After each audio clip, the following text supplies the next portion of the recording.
एका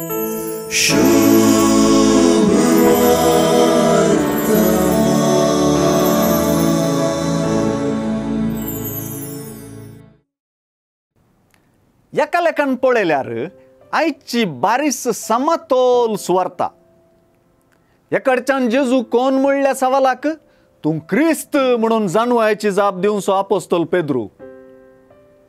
आनी दुसरेच घडये जेजूच्या अंत्याविशीं सूख समजून उच्चारून जेजू तावन मुजे सरशिलो पयसर सैताना म्हूण सांगून घेवचो आपोस्तोल पेद्रू.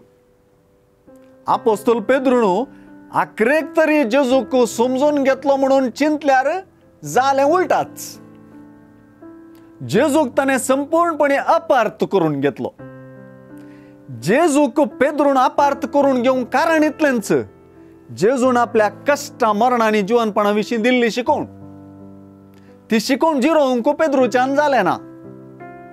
पेद्रू प्रकार वा मनशान चिंचे प्रकार जेजू कष्टां दुखी वळवळ्या मरणा प्रतिबंधक सकत आसलोलो. जेजू हे संवसार येतानाच कष्टां संकश्टां विरोध वॅक्सिन घेवनूच आयला म्हणलें चिंतप ताचें. हे लॉजिक वा राजांव स्पश्ट तरान मनशाचें म्हणून जेजू सांगून दिता. देवाचें लॉजिक आनी राजांव विंगडच. ताका ताच्या कष्टां मरणां खुर्सा आनी जिवनपणां तावन विंगड करूंक जायना. हे खंयच्याकी तो प्रतिबंधक वा इम्यून न्हय. हेंच तें देवान चिंचे प्रकार चिंचें चिंतप. परत आनी परत जेजू आपल्या कष्टां मरणांनी जिवनपणा विशीं सांगून दितलो.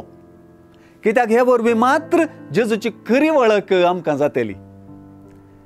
खुर्सार जेजूक वळखलो मात्र देवा परी चिंता. जेजूक ताच्या खुर्सातावन मेकळो करचो मनशा परी चिंता. सैतानाचें काम हेंच. जेजूक ताच्या खुर्सा मरणातावन मेकळो करून मनशां परी चिंतूंक करचें.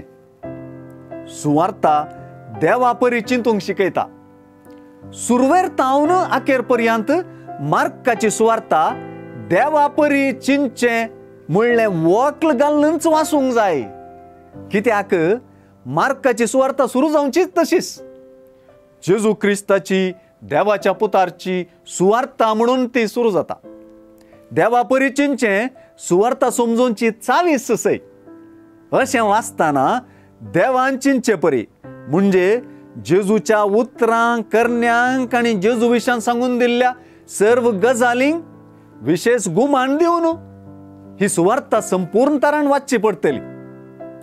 जेजूच्या कष्टा संकश्टांत खुर्सा मरणा आनी ताच्या जिवनपणान ताची वळख स्पश्टपणी आमकां जातली. शुभ